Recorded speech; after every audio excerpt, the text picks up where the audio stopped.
Hello and welcome to the Ramblings of a 42-Year-Old Man. Chris Smith here with you today, and we are going to go ahead and do a first quarter in review segment. So we are now 3 months into the year. I started doing these videos, I believe, on January 3rd. So other than a couple of days at the very beginning, I've done a video every day for the first quarter. So we're just going to do a little review of some of the things that we have talked about. So I'll give like my top movies that we've talked about, my top TV shows, my top books, top video games. We'll talk about maybe some of the movies that I did not enjoy so much. I really don't have to worry about that with TV shows and video games because I'll just stop watching if I don't, or playing if I don't like them.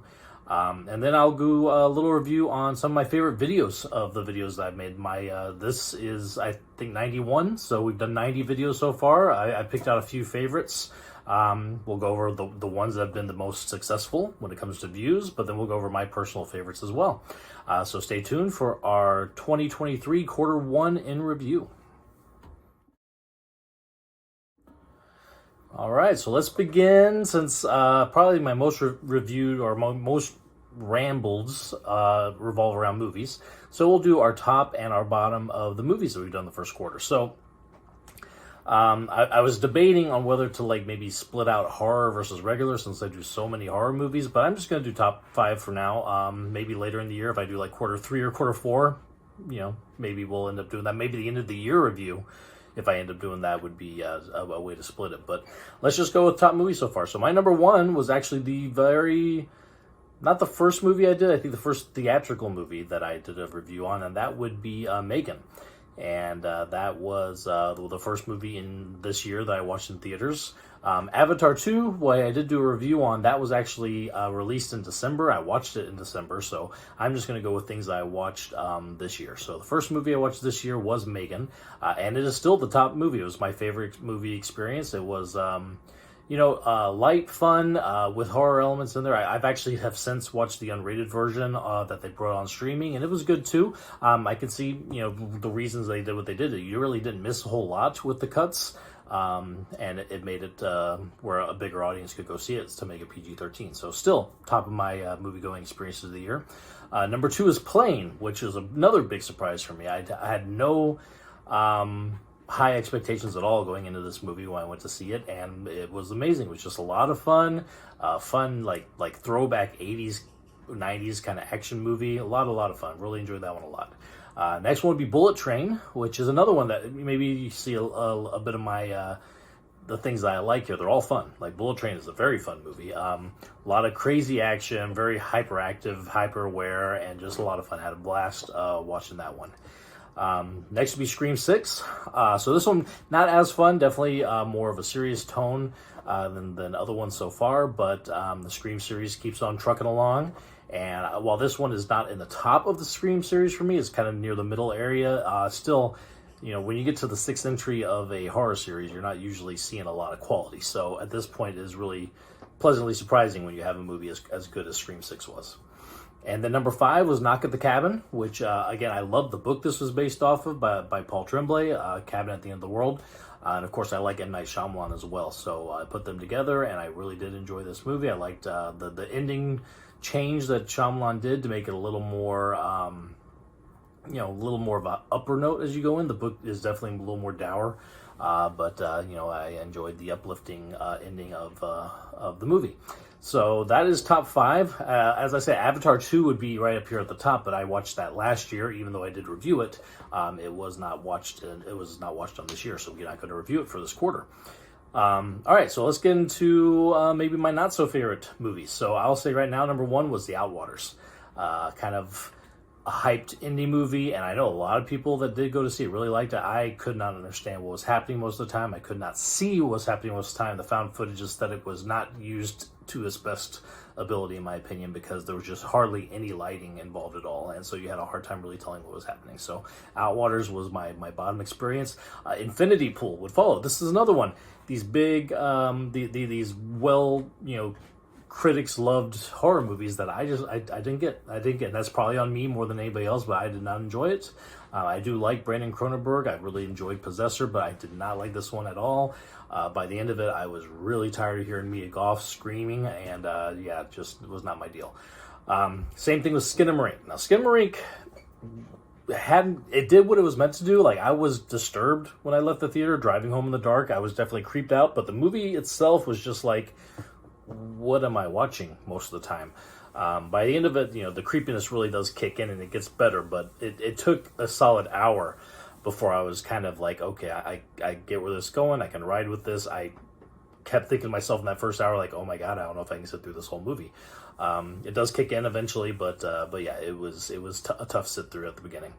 And then The Banishing, which I did not even review because I did not like it. And I honestly, if I'm going to review a movie, I'm going to review a movie I enjoy. Unfortunately, this is directed by Christopher Smith, not me, but a director who I have liked other work of his. Severance and Creep and Triangle are all great movies that he's done. But this one, I was bored. Probably could not tell you half of what happened in the movie because I don't know for sure if I fell asleep or not because I really have no memory of just how bored I was is all I remember. And then Nocebo rounds up my bottom 5. And that one, I think I lumped that in with Spoonful of Sugar. I watched those both the same day, and Spoonful of Sugar was definitely much better, in my opinion. The acting in here was great. You got Ava Green and Mark Strong doing great work with the acting, but the story itself, I just did not enjoy. So those are my bottom 5. Again, don't hate any of them, but just did not sit with me any of those bottom 5. So that's movies. We will jump into TV next. All right, so on the TV side of things, I haven't watched as many TV series this quarter as I have movies. Obviously, TV series takes a bit of a longer, chunk of your time to be able to get through an entire series. That being said, one of these I haven't even finished yet because it's still ongoing. But so far, the top TV show has got to be The Last of Us. The 9 episodes that we had of that were just amazing television based on an amazing game and just a gorgeous story. I think we've had 3 or 4 different episodes where we talked about Last of Us episodes. So I mean, we've done a lot of rambling about that. But so yeah, Last of Us definitely sitting there at the top. Next one down will be His Dark Materials. So my wife and I had watched the first 2 seasons of this prior, probably like 2 or 3 years ago. But then season 3 came out and we sat and we rewatched seasons 1 and 2. We watched season 3. They did a great job of translating the books to screen, and I really loved it. Loved Daphne King's performance, and Ruth Wilson and James McAvoy knocking things out of the park as well. But yeah, love that show. That one was way up there and would have been at the top if that for just been how good Last of Us came out to be. Number 3 is ongoing. So far The Mandalorian has had 4 episodes. I've seen the first 3. I haven't caught episode 4 just yet. But I already know just from what I've seen already that this is going to be up there for me, unless they really just end it horribly. But so far I've really enjoyed everything that I've seen of this season, and of course I've loved the first 2 seasons as well. So Mandalorian says there are 3. Number 4 is Obi-Wan Kenobi. Now this is where it gets to be where I didn't love some of these. I didn't love Obi-Wan Kenobi, but I enjoyed it a lot, and there are scenes that I did love. The Vader versus Obi-Wan scenes were great. Some of the little Leia stuff, the actress that played her really stood out. And of course, Ewan McGregor is just knocking it out of the park the whole time. A lot of the stuff in between, some of it didn't gel too well, but and some of the directing choices were definitely off. But you see how when you watch The Mandalorian, you see every penny that's spent up there on the screen. But Obi-Wan sometimes seemed very cheap, which is unfortunate because I think the story that it was trying to tell would be a really good one. I really wish they could have gotten the presentation of it where it needed to be. And then number 5, and the only reason why this is down here is more of it's a documentary, not a TV show per se, but I enjoy the heck out of these, and we talked about these not too long ago. This is In Search of Darkness, the 1980s, the documentary on 1980s horror. The 3 parts so far. I think the 4th part is hopefully coming soon. They're going to go into 90s horror. This is on Shudder, as I mentioned during that rambling, and I've loved every minute of it. And each one of those parts is multiple hours. I mean, we're talking 3 to 4 hour, even higher sometimes on some of the videos. I think between the 3 of them, you probably got a dozen hours of things to watch about the 80s horror movie, which a lot of people will probably be like, why would you want to watch all that? But when you're a horror fan, you would get it. You would get it. So that rounds out top 5 for the top TV shows. I don't have a bottom 5 because, again, I just haven't watched that many TV shows. And if I watched one that I did not like, I would stop watching it. So that would be TV. Let's jump into video games next. All right, so again, with video games, I have not done as many games as movies, obviously, because, again, time sink, it takes a lot more time, similar with the TV shows. That being said, I have played through a few, and there's some kind of ongoing that I'll jump into as well. But so far, my top video games of the year was The Quarry, that I played very early on in the year. I think it was like actually, it was part of episode 1 and episode 3 of our rambling, so it was very, very early. This is from the Dark Pictures anthology people, Supermassive Games. They also did Until Dawn. This is kind of the spiritual successor to that. Survival horror, where depending on your actions, all your characters can live or die, and so it's got some replayability. I did play through it at least twice. Once I got through and I lost a few people and had a few people survive. By the second time, I wanted to do a complete playthrough, everybody lived, and I was able to pull that off. Number two was Chrono Trigger, which we also did a video on recently. I played through that probably from beginning to end, probably the first time since the initial time I played Chrono Trigger back in the mid-90s. I had started it up a few other times and never quite gotten all the way to the ending. So I played it all, completed it, and again, fun game. Not necessarily on par for me as a lot of Final Fantasies, but definitely a solid RPG entry. Number 3 for me this year was Final Fantasy 3.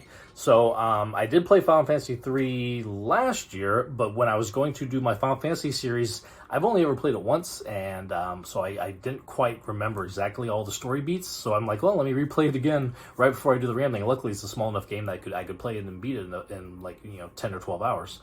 So I played it again this year right before I did the Final Fantasy 3 episode. And that is up there.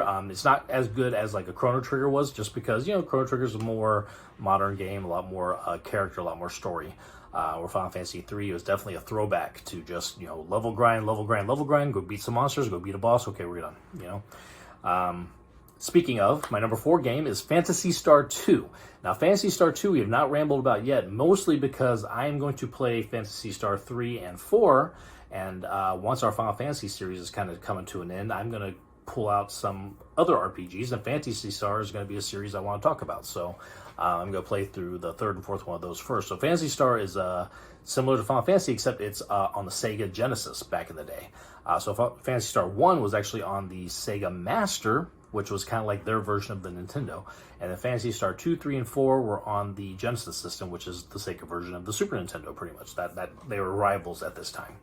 And Final Fantasy Star 2, we'll get into a ramble about Phantasy Star eventually, but it is, again, that old school, get your characters, level them up, and then go fight the bosses. And then rinse, repeat, and do it over again. But I enjoy those kind of games, especially when they're on my phone, and I can just kill time. I'm waiting for the kids to get out of school or something, play some Phantasy Star, things like that. But so that's number 4. And then number 5 is one of those ongoings. So Minecraft, I've played a lot with kids. We actually did a rambling on the castle that we created.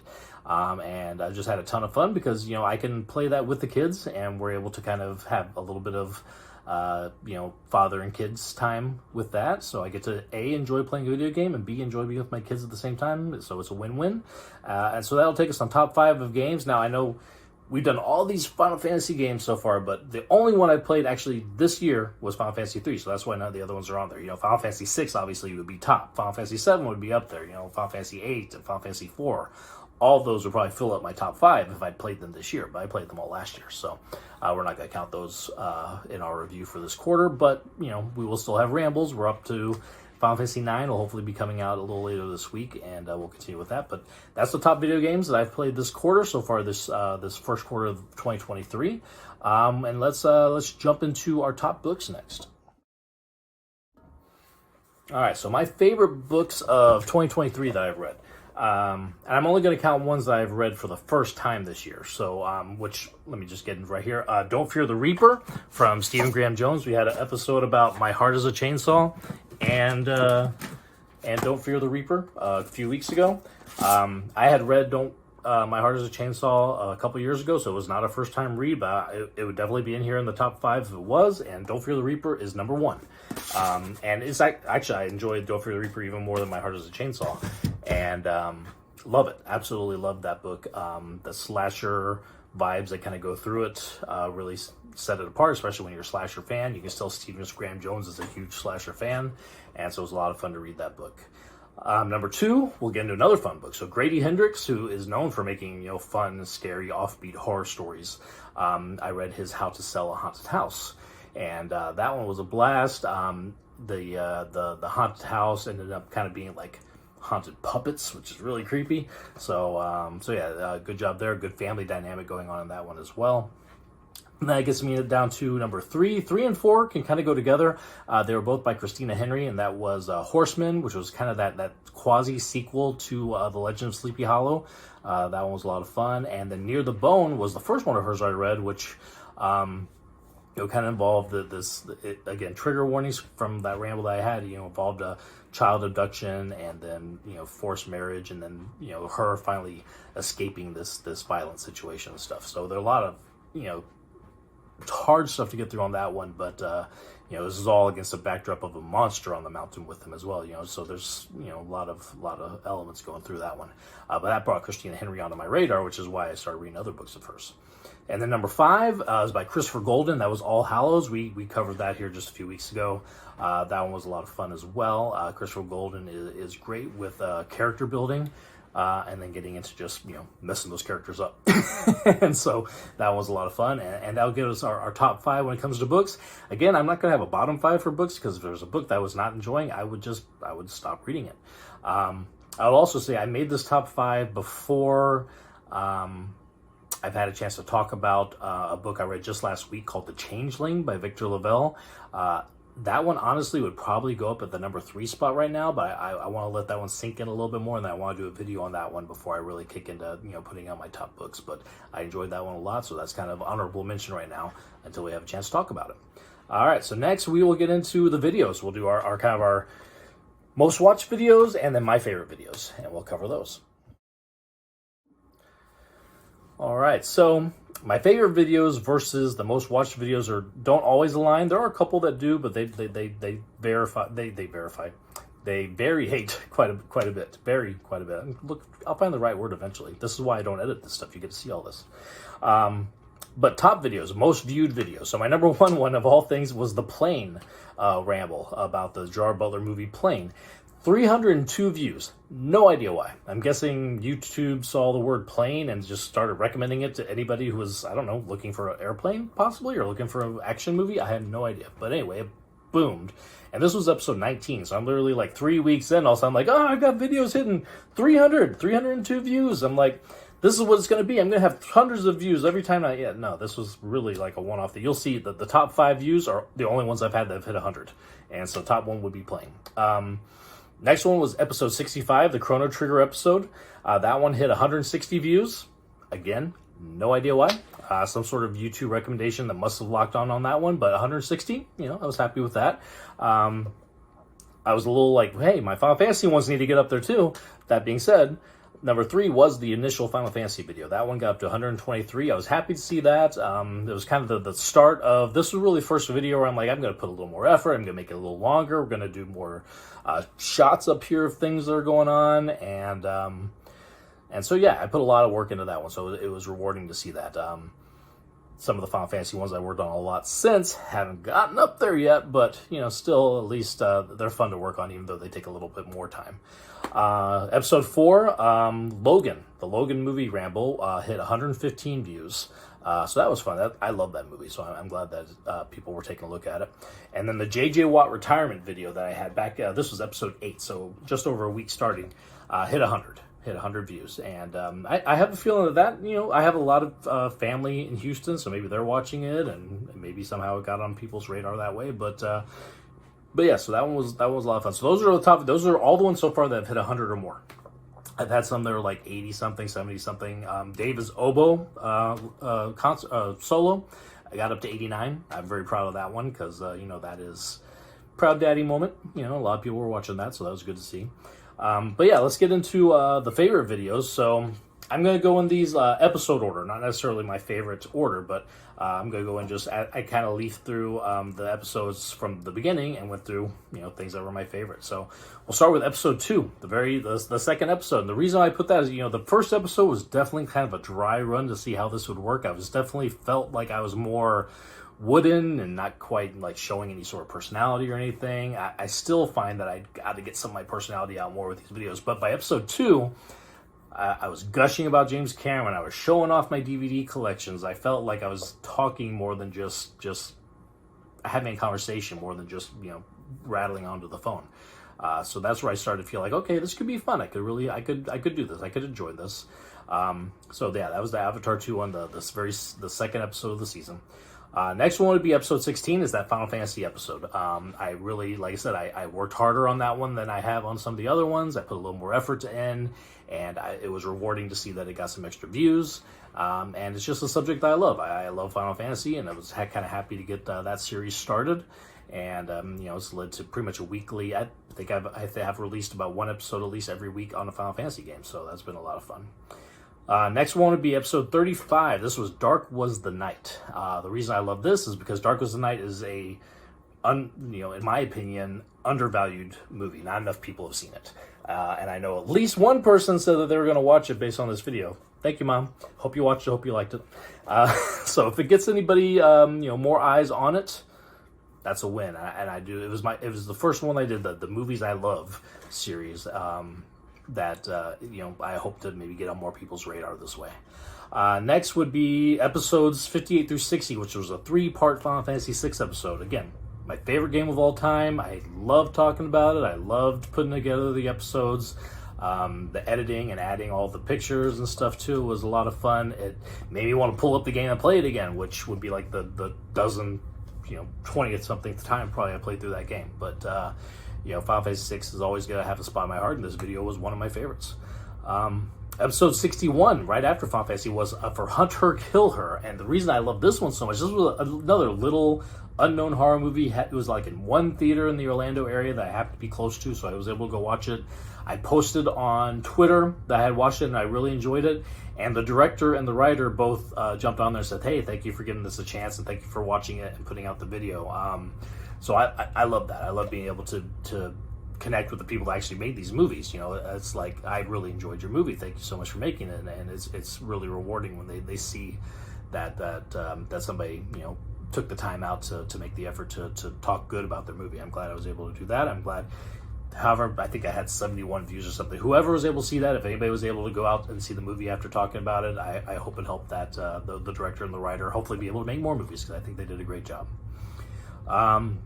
Next is episode 63, and this is Stephen Graham Jones. I think I already talked about the books. That was these two. That was this episode. And, this one didn't have the huge views or anything. I had maybe a dozen, maybe 15, something like that. But what I loved is I put it on Twitter, and Stephen Graham Jones retweeted it, tweeted back to me, and it was just amazing to connect with the author of these books that I loved so much. So that was a highlight, was be like, Stephen Graham Jones retweeted me back. I even put like, Twitter can be so cool, and I put a little thing where it said that he tweeted it, and he retweeted that one too. So it felt good. And then lastly, my favorite one, just recently, episode 82, it was David and I doing our dual mock drafts. That was just fun. That was just fun time with my son. We sat down, we figured out, who would you pick? Who would I pick? What differences do we have? Why do we have these differences? Let's talk about what you were thinking on this one. Let's talk about what I was thinking. And we sat down and did it. And we'll do more. We'll do more, because it was just so much fun making that episode. And I don't think that had a ton of traction when it came to views, but I don't care. I'm doing this for fun, and that was a ton of fun. So we'll be doing those again. So those are my favorite videos. It was not top 5. I think it was like 8 or 7 or 8, something like that. But again, I don't care. I'm making the videos. I get to make the rules. So, so that's kind of our quarter one in review. Like I said, we're hitting, I think this one is episode 91, and I have done it every single day since January 3rd. I cannot guarantee that will continue, because I'll tell you, there have been days I'm like, what am I going to talk about today? And I don't want to force it. I don't want to try to force it, because it's not going to be so much fun. It's going to be more of a job, and I'm not making it a job. It's just for fun. So if you see where I miss a day or something, don't get upset. It'll keep coming eventually. I'll probably be the one most upset of anything, because of course I'm a completionist and a perfectionist when it comes to this kind of stuff, unfortunately. But we'll see. I've got to give myself some leeway. So thank everybody who has watched. Thank anybody who's watched the video. Thank anybody who's watching this video. I hope you guys keep enjoying it. Any comments or likes or anything you guys put, I love to see, because it lets me know that people are actually enjoying it. So thank you guys all for watching. Let's start off quarter 2 with a bang, and we'll continue going with this rambling thing until I finally am tired of it, which I'm not yet. So you get to bear with me for a little bit longer. Thank everybody for watching. Goodbye.